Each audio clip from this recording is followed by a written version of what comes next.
Hello বন্ধুরা, মিত্রাস কিচেনের নতুন আরেকটি পর্বে সবাইকে স্বাগত জানাচ্ছি। শীতের শুরু থেকেই একঘেয়ে বাঁধাকপির পদ খেতে খেতে সকলেই ক্লান্ত। সেই ক্লান্তি কাটাতেই আজকের রেসিপিটির বা পদটির পরিকল্পনা। সোনালি চাদরে মোড়া আহ্লাদে আটখানা বাঁধাকপির রেসিপি। কিছুটা হলেও এই রেসিপিটি আপনাদের একঘেয়েমি কাটাতে সাহায্য করবে। রান্নাটি শুরু করার আগে প্রথমেই আমি বাঁধাকপিটা কিভাবে তৈরি করতে হবে বা কাটতে হবে এই পদটির জন্য তা দেখিয়ে দিচ্ছি। এখানে আমি প্রায় 800 গ্রামের মতো একটা বাঁধাকপি নিয়েছি। বাঁধাকপিটাকে কিন্তু টাইট নিতে হবে, ফাঁপা বাঁধাকপি নিলে কিন্তু এই পদটি তৈরি করা সম্ভব হবে না। বাঁধাকপিটা অর্ধেকটা আমি আগেই কেটে রেখে দিয়েছি, যেটা ভিডিওর শুরুতেই আপনারা দেখতে পেয়েছেন, আর অর্ধেকটা আমি এখন কেটে দেখাচ্ছি। অর্ধেকটা বাঁধাকপিকে প্রথমে দুভাগে ভাগ করে নিয়ে একটা ভাগে যে মাঝখানে শক্ত অংশটা আছে সেটাকে আমি বাদ দিয়ে লম্বালম্বিভাবে দুটো টুকরো করে নিচ্ছি প্রথমে। তারপর একটা লম্বা টুকরোকে দুই ভাগে ভাগ করে ঠিক এর মাঝখান দিয়ে একটা কাঠের টুথপিক ঢুকিয়ে দিচ্ছি, যাতে বাঁধাকপির যে লেয়ারগুলো আছে সেগুলো আটকে থাকে। টুথপিকটা কিন্তু অবশ্যই কাঠের হতে হবে। ঠিক একইভাবে আমি সবগুলোকে তৈরি করে নেব। এটা একটা কিন্তু খুব মজাদার রেসিপি। প্রথমে খুব কঠিন লাগলেও রান্নাটা কিন্তু খুব সহজ।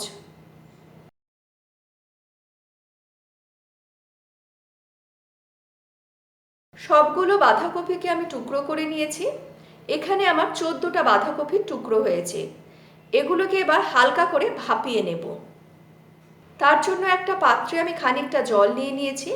ফ্লেমটাকে অন করে আমি হাই করে দিলাম।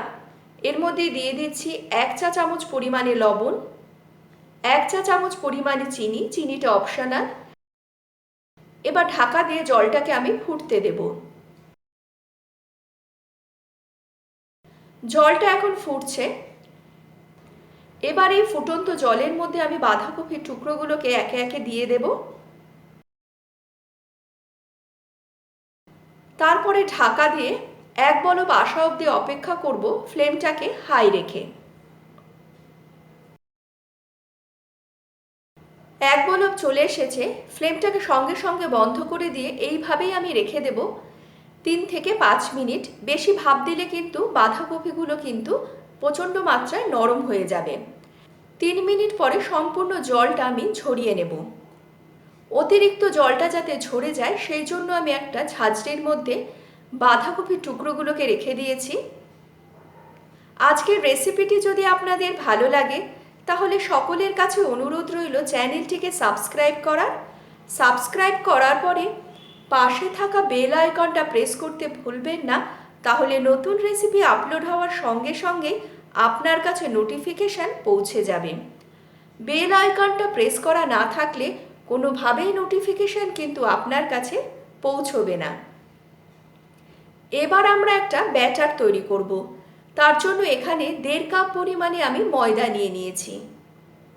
ময়দাটার মধ্যে এখন দিয়ে দিচ্ছি 1/2 চা চামচ পরিমাণে লবণ, 1/2 চা চামচের খানিকটা কম চিনি, চিনিটা কিন্তু অপশনাল, 1/2 চা চামচের একটু কম হলুদ গুঁড়ো। শুকনো উপকরণগুলোকে প্রথমে একটু মিশিয়ে নিতে হবে। শুকনো উপকরণগুলোকে মেশানো হয়ে যাওয়ার পরে অল্প অল্প করে জল দিয়ে আমি একটা ঘন ব্যাটার তৈরি করব। জলটা আমি একসাথে দেব না, তাহলে ব্যাটারটা অনেক সময় পাতলা হয়ে যেতে পারে। সেই কারণেই অল্প অল্প করে জলটা দিচ্ছি। একটা ঘন ব্যাটার আমি তৈরি করে নিয়েছি। এবার একটু খেয়াল করবেন এর ঘনত্বটা। এখানে কিন্তু আমাদের ঘন ব্যাটারেরই দরকার। পাতলা ব্যাটার হলে কিন্তু বাঁধাকপির বড়াগুলো তৈরি করা সম্ভব হবে না। এবার বাঁধাকপির বড়াগুলোকে কিভাবে কোট করতে হবে সেটা আমি একটু দেখিয়ে দিচ্ছি।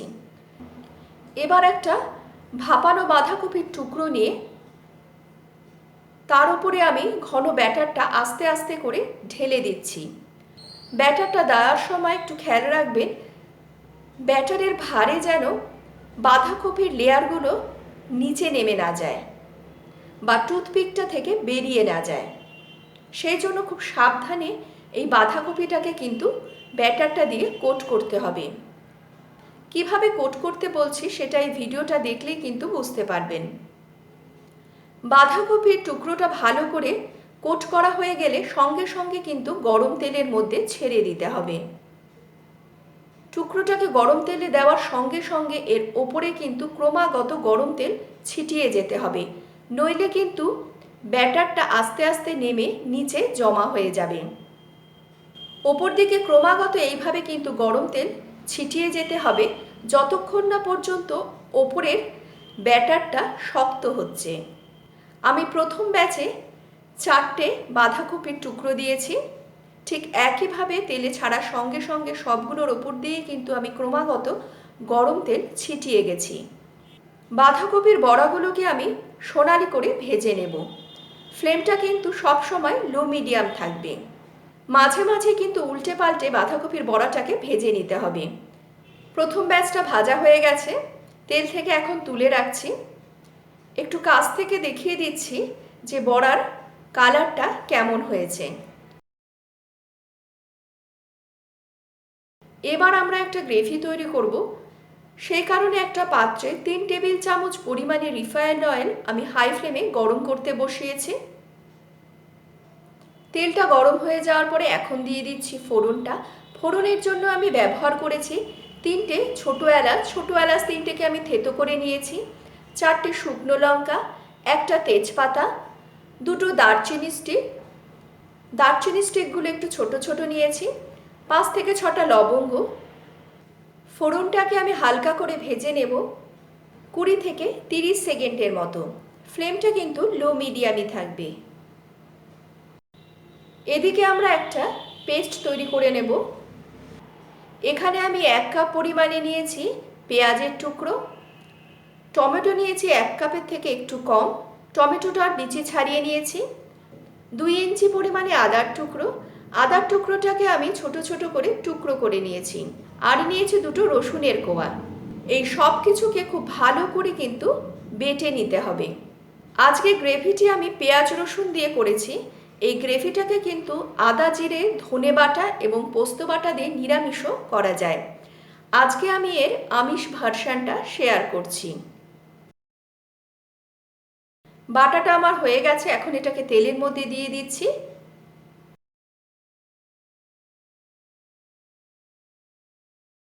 ব্লেন্ডিং জারের গায়ে যতটুকু লেগেছিল সামান্য জল দিয়ে সেটাও দিয়ে দিলাম। সব কিছুকে তেলের সাথে প্রথমে একটু মিশিয়ে নিচ্ছি।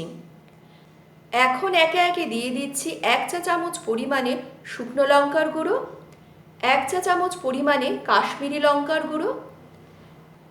এখানে আমি 1.5 চা চামচ পরিমাণে গরম মশলার গুঁড়ো নিয়েছি।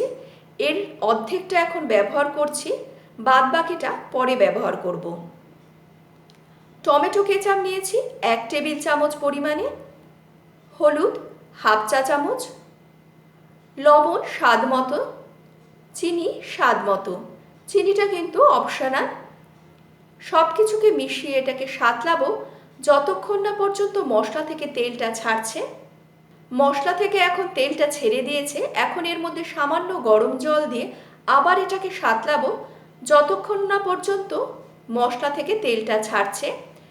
এইভাবে দুবার কষিয়ে নিলে বা সাঁতলে নিলে মশলাটার কাঁচা গন্ধটা সম্পূর্ণ দূর হয়ে গিয়ে গ্রেভিটার স্বাদ অনেক বেশি বাড়িয়ে দেয়।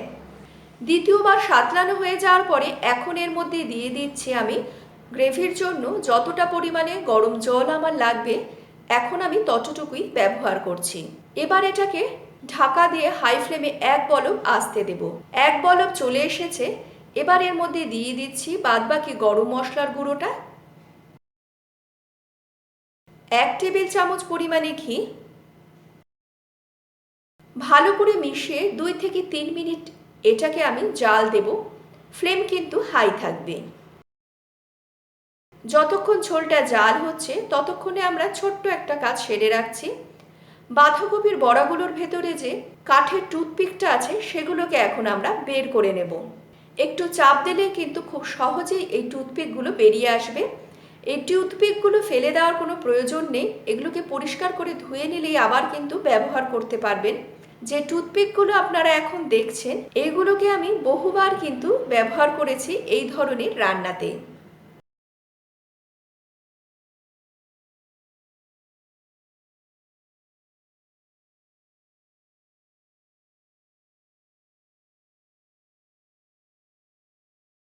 ঝোলটা জাল হয়ে গেছে খানিকটা।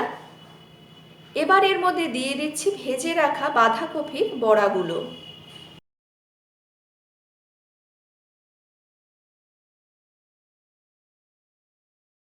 বাঁধাকপির বড়াগুলোকে এখন একটু সাবধানে ঝোলের সাথে ভালো করে উল্টে পাল্টে মিশিয়ে দিচ্ছি।